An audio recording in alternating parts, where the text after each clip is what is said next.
Hi everyone, I'm Christine. I started my Daisy Dresden project by cutting 20 large Dresden blades. Please follow along as I show you how I completed this project.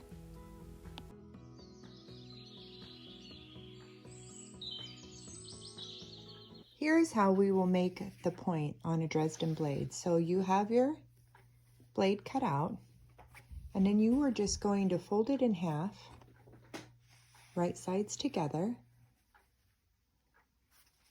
Get your points lined up, and then you're going to sew 1/4 inch down. I like to set my stitch length to 2.0.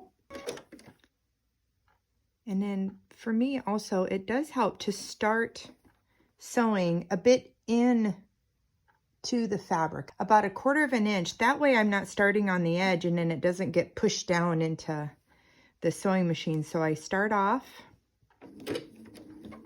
do a couple stitches, and then you do want to back stitch to lock that in.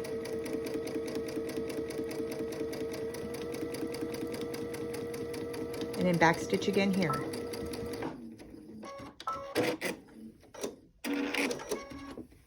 Okay. And then there's my stitches. And then at this, where the fold is, I'm going to cut off that corner because that is going to be the point. Cut that off. And I stick my finger in here, push it aside.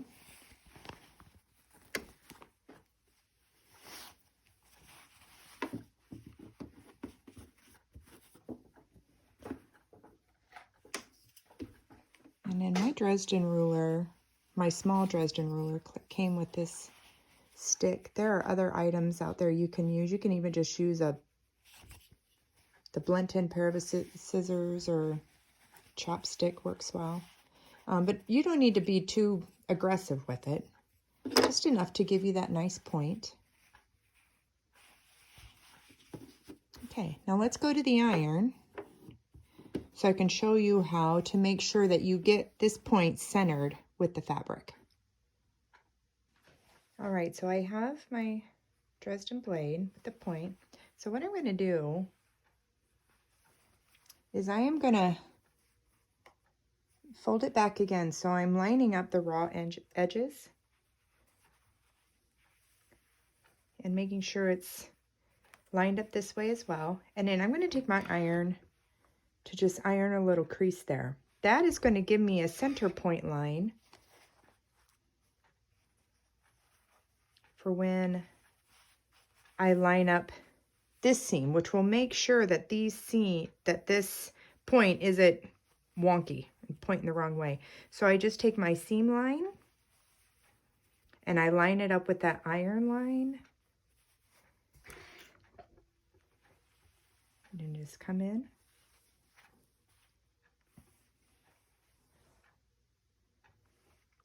Give it a good press to hold that in.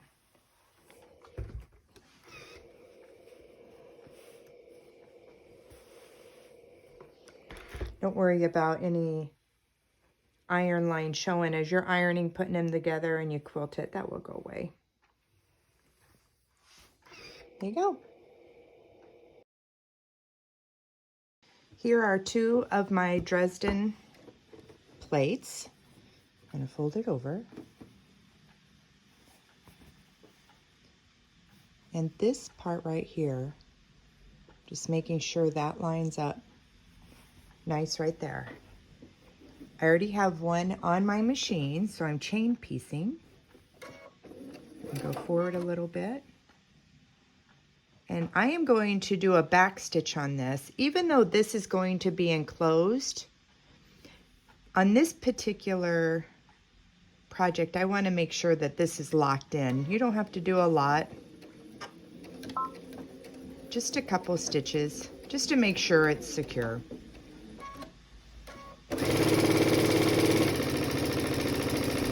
I'm going to stitch all the way down, make sure I'm lined up. I'm not pulling on my fabric.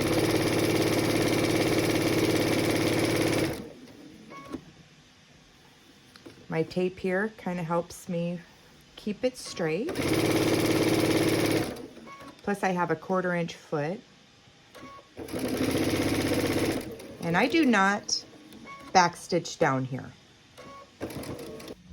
Here is the pair of my Dresden blades. I think I called it a plate earlier, but these are individual blades that will make a plate. So I am sewing them in sets of 2. So I will grab these 2, fold it over, take it to the machine and sew that down. And then when these sets of 2 are done, I will go through and do sets of 4 with 2 sets of 2 remaining, and I'll explain that in just a moment. All right, out of these 20 blades, I now have 4 sets of 4 and 2 sets of 2 remaining. I will now sew these 2 sets of 4 together. And once these 2 sets of 4 are sewn together, I will then sew this set of 2 to this one and this set of 2 to this one. What this does is it creates 2 semicircles. All right, I have my 2 semicircles done. And so now I will flip this one over and sew down here and then down here.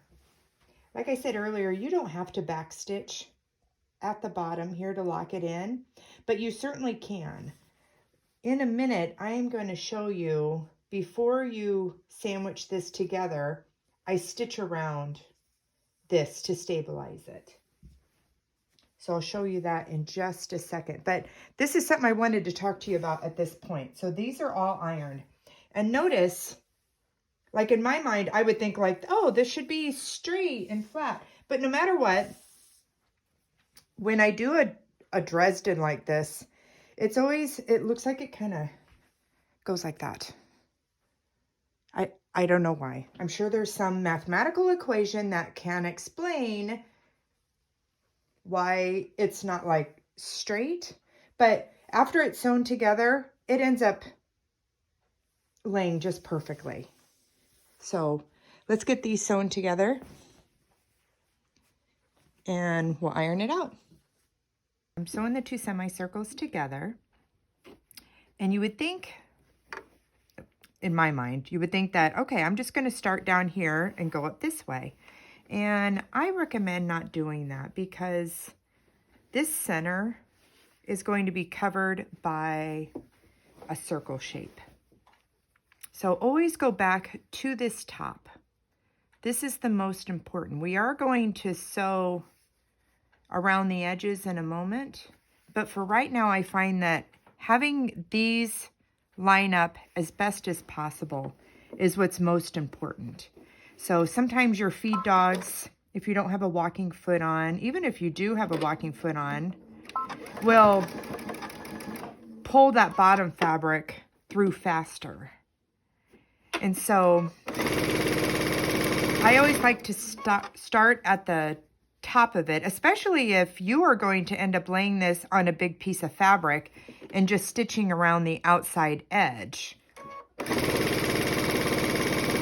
A classic Dresden plate is done like that, where you make the plate itself and then you put that on top of another piece of fabric, stitch around the edges. But for this, it is going to be inverted because it's going to be turned inside out.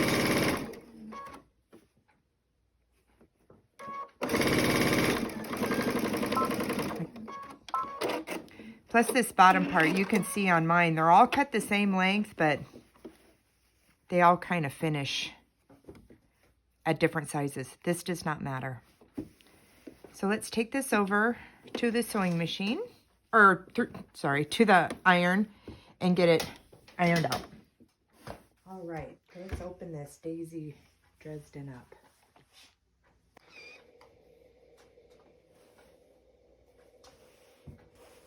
It's going to be a bit fiddly.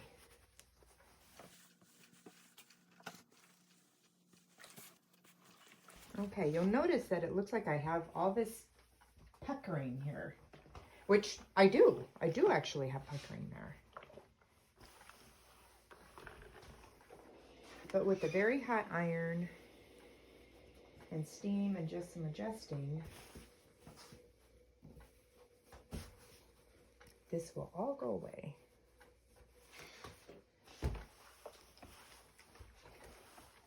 So I just start from the outside edge and just work my way in.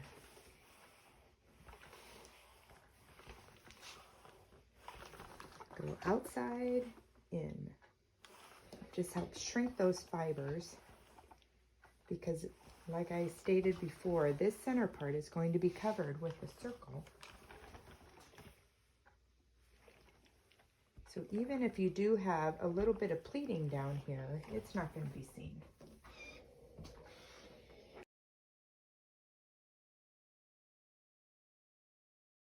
You can just make it go how you want it to go. There we go. Okay, I need to stabilize this circle on the inside. This is not going to be seen. It's going to be covered by another circle, but when this gets sandwiched together and then I go to flip it inside out, this needs to be stable so that these seams don't come apart, and you'll be able to see that. So I just reduce my stitch length to about a 2.0 or even a 1.8. I switch my foot because this doesn't matter. I'm not trying to stay along anything. I am just trying to stabilize this inside piece for this inside circle for when it gets inverted.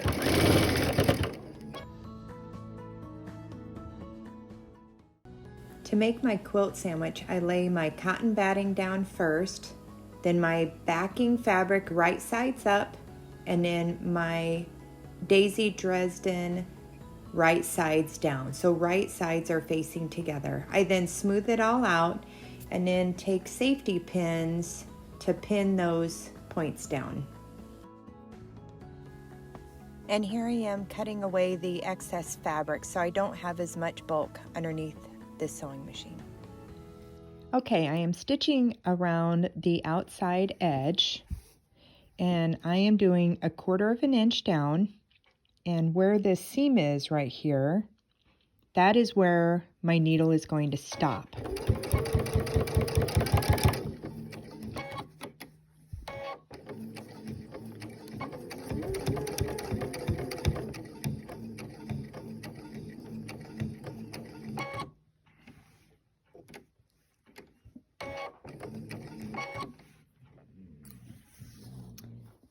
Okay, now I am going to turn it.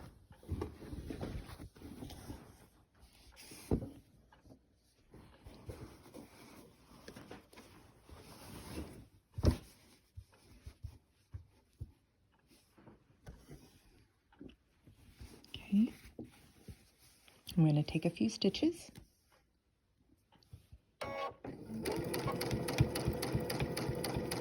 I am using a 2.5 stitch length. You can do a 2 if you want to make sure that this is super secure. Okay, take my pin out. I had a pin at the corner. And so now I am going to sew up and stop at this seam.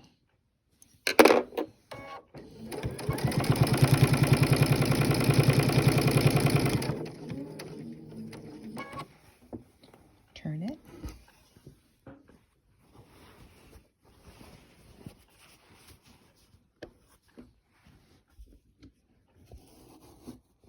And then go back down. The whole time I'm doing this, I'm making sure that it's flat underneath here so I don't get any puckers.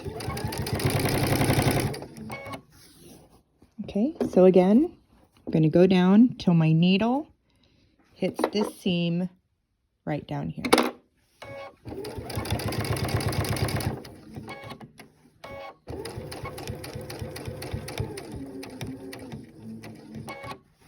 There we go. Continue on all the way around. You don't leave an opening because we are going to open it from the center circle.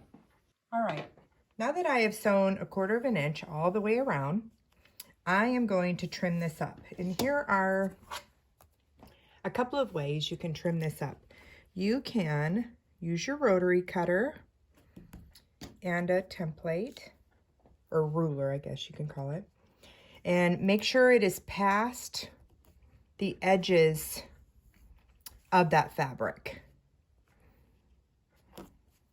because this is all going to be turned inside out, so it's not all that particular. The thing about going around and doing it with your rotary blade is you can't get down into these corners. So you would have to go back in anyway with scissors. Look at that, blessings. Anyway, with your scissors to go along the edges like that. So I'm just going to go ahead and trim all of this up using scissors. But I want to show you right now too, after you trim all the way around the entire quilt, table topper, whatever you want to call it, the Dresden plate, is you need to cut off these corners. So I'm going to go up here a little bit. And you can see that, and I'm just going to go, you want to make sure you don't cut into your stitches, but you just want to cut these off. And so what that does is when you turn it inside out, it's going to give you more space for these points. Now, if you wanted, you can also go around and kind of trim off these sides. That's not imperative, but you can certainly do that. The next area you want to trim is within these dips here. Let me pull it back up here again. Is that where I have done the stitching down to that seam line, and up there is I want to open this up a little bit. So I'm going to take my scissors. There is a seam line here, but that doesn't matter. That's going to be inside. I just don't want to go into that seam line, the one that's connecting the quilt top to the back batting and the backing. So I'm just going to take my scissors and trim that. And what that does is when I turn it inside out, it is going to give a little bit more play in here to open up those corners when it's flipped inside out. Now let's say you went through and you did your cutting and you cut into these stitches, or you feel like you've gone a little bit too deep here. Just put it back on your sewing machine and do some stitches right around that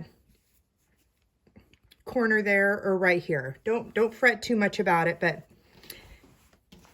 I'm going to go ahead and finish this up, trimming these up, and then I'll show you how to turn it inside out.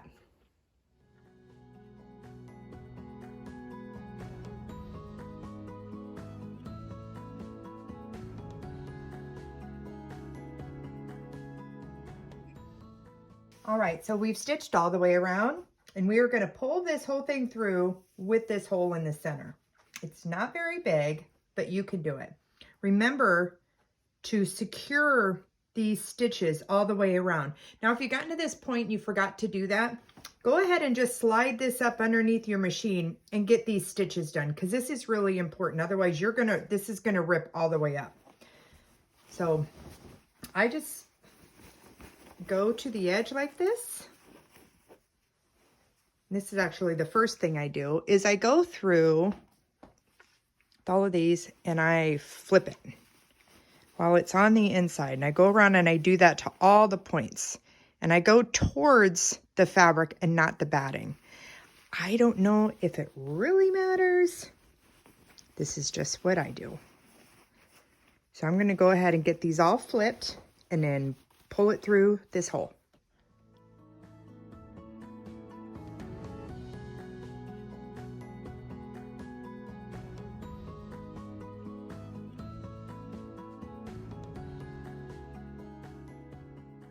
Okay, we have it turned right sides out, and you can see it does take a little while, and it takes a little fiddling, and you can see the importance of having these stitches here because this gets really stretched out. An option you can do is, before you sandwich this, you can make this circle a little bit bigger. If you know you're going to put, say, an 8-inch circle on here, then you can go ahead and make this bigger, but still make sure that you stitch it around, just so it's not so tight getting it all the way through. So the next 2 steps before taking this to the iron is I'm going to go through with my pointy stick and poke out these points here. And the other thing is this section right here. Remember when we clipped these on the inside? So you just want to take these and kind of pull them a little bit. You don't want to pull too hard to where you're ripping your stitches, but just kind of maneuver that fabric a little bit. Push the back fabric to the back and just kind of open these up a little bit. And the order that I do it in is I first go around and I do all my points, putting this in all my points. Once I do my first point, I put one of the these little clippy things at that point. That way I know I've gone all the way around. You can count to 20, but I always end up messing up. So after you go in,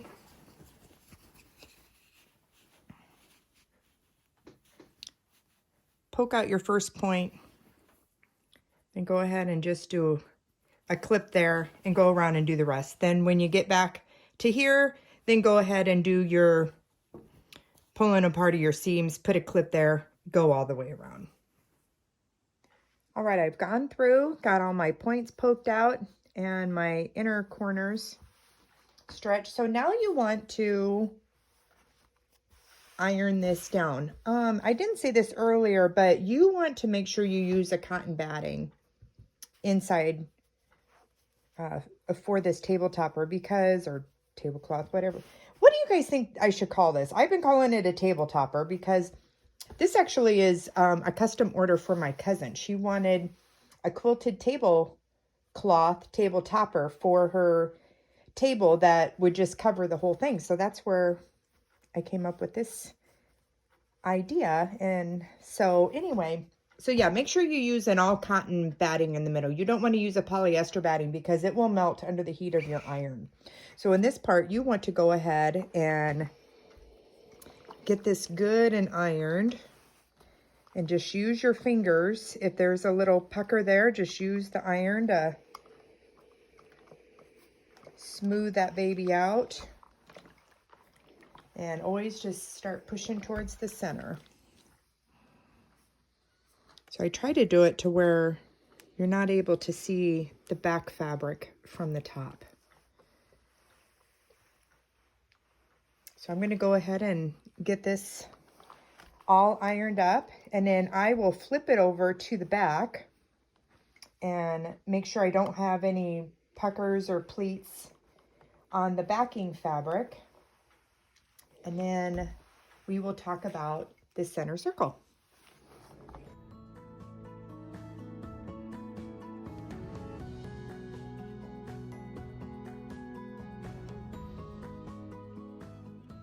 Okie dokie, we are nearing the finish line.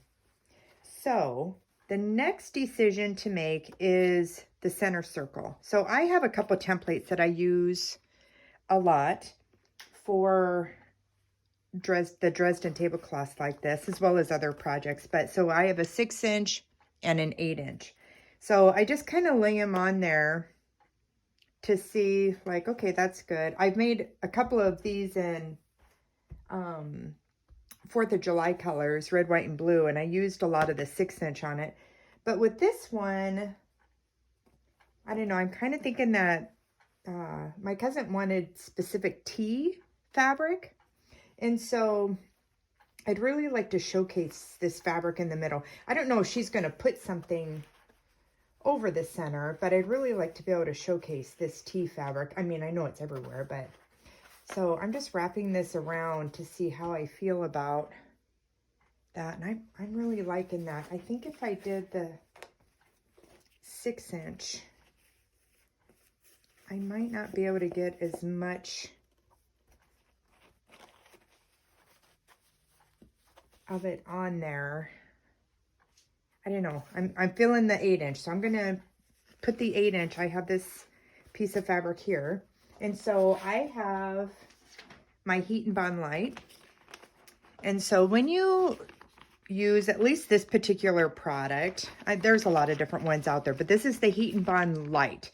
They have a regular Heat and Bond, which is used for embroidery applique for when you're not going to stitch it down. This is going to be stitched, so it is a light that does not gum up your needle as often. So it will have a bumpy side, which is the glue, and then a flat side. So I basically just took my 8-inch, and you can use whatever you want. You have a plate, a saucer, anything round that you have for whatever size circle you want to make for the middle. And you can just set that down and then just trace around it. So I've already done that, and then go ahead and iron it on. I'm going to lay down a cloth here so I don't get any of this glue in case it goes over. Hold on just a second. Okay, I have my scrap piece of fabric down. I use this a lot with t-shirt quilts when I'm ironing interfacing on so that I don't get it on my wool mat. So you will lay your fabric right side down, and then you will put your Heat and Bond light. You want the glue side to the back of the fabric. And then I turn the steam off of my iron, and I just have this on high heat. You just move around, you're just melting that glue. And I'm actually not putting a lot of weight down on my iron. I'm just kind of gliding it over because it really does not take much to melt that glue on there. Plus, when I stick it, I'm going to be melting it again. So you can see how it stuck a little bit to my piece of fabric right there, but that's no big deal. So I'm going to let this cool a little bit, and then I have a cutter that's going to cut this out, but otherwise you would just take your scissors and cut around this circle.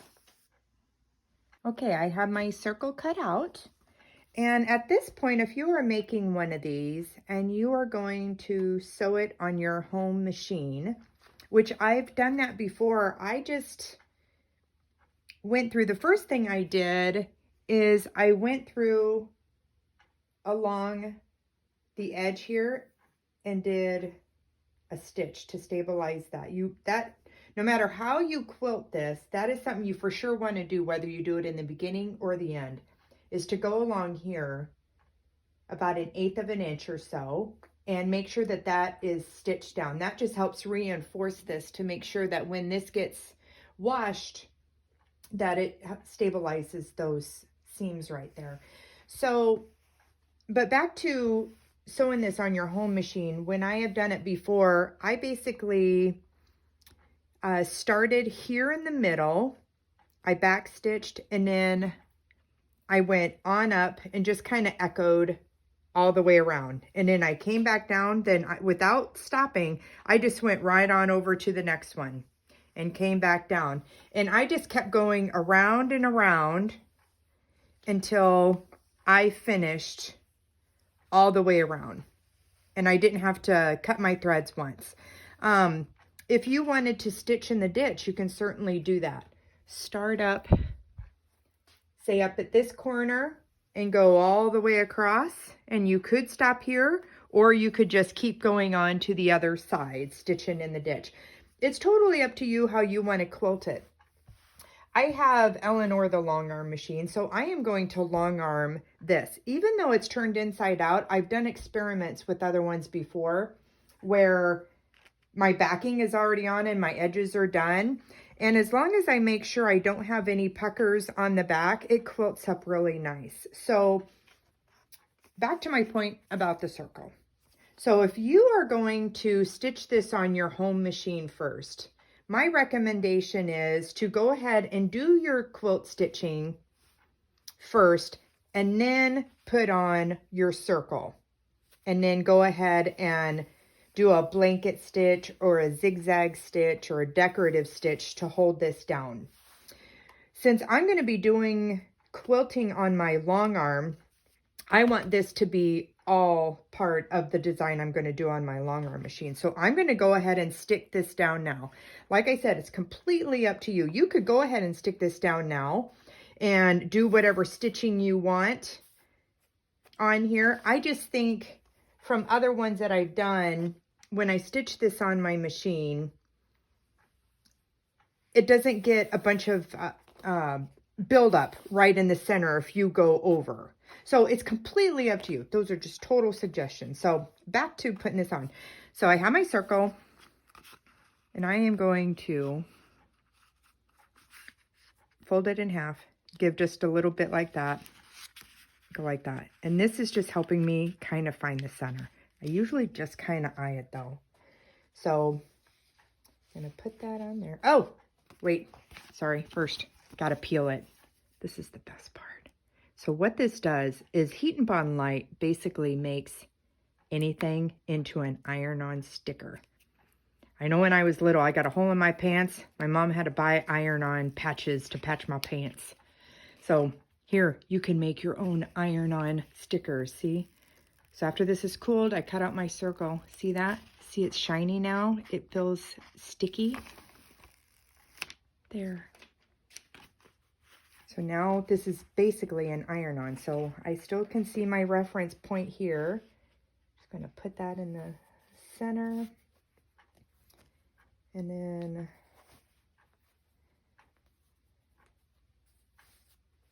this is where my OCD kicks in, but I don't know, I think OCD is a good thing. Make sure it's particular. So I don't know, what I kept looking at was these green teapots. I wanted them kind of scattered a little bit better. So anyway, I just go through, make sure that looks about even on that side. Look under here, that's pretty good. So I'm happy with that placement. So now I have my iron, and I am just going to put it down, count about 5 seconds, lift it up, put it down again. Now I am putting pressure on it because with these seams here, I want to make sure that that glue is getting down. Remember, Heat and Bond Light is not like a complete iron-on. It just helps with the adhesive until you can get it stitched down and stabilized. So after this, I'm going to go through and I'm going to do a blanket stitch all the way around to make sure that that is secured onto this table topper.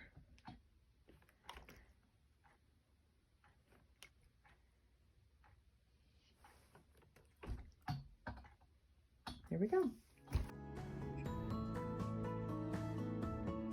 Alrighty, we're at the last step. I've gotten my table topper all quilted, and so now I am going to be doing the stitching along the edge. So I just have my regular foot on here, and I do it about, it could be about 1/4 inch, 1/8 inch. It's basically just trying to be consistent going along this edge, and what it does is where these two fabrics meet, this just secures it, makes it look pretty, and stabilizes it, so as you wash it, it just stitches those fabrics within the fabric down. So I'm just going to show you a little bit, and then we'll get this finished.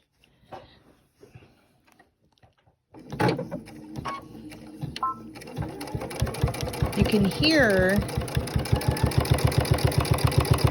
as I'm going through it, it's pretty thick fabric. And that's what we want. We want this to secure those down. And so I'm just kind of pushing with my finger there. Go about 1/4 inch, turn it. Sorry for the movement. And then at this point, I usually got to kind of push the fabric through there a little bit.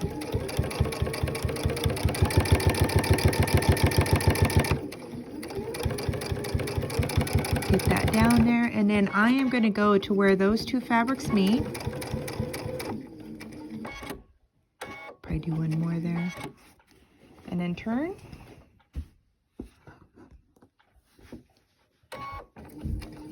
And head back up.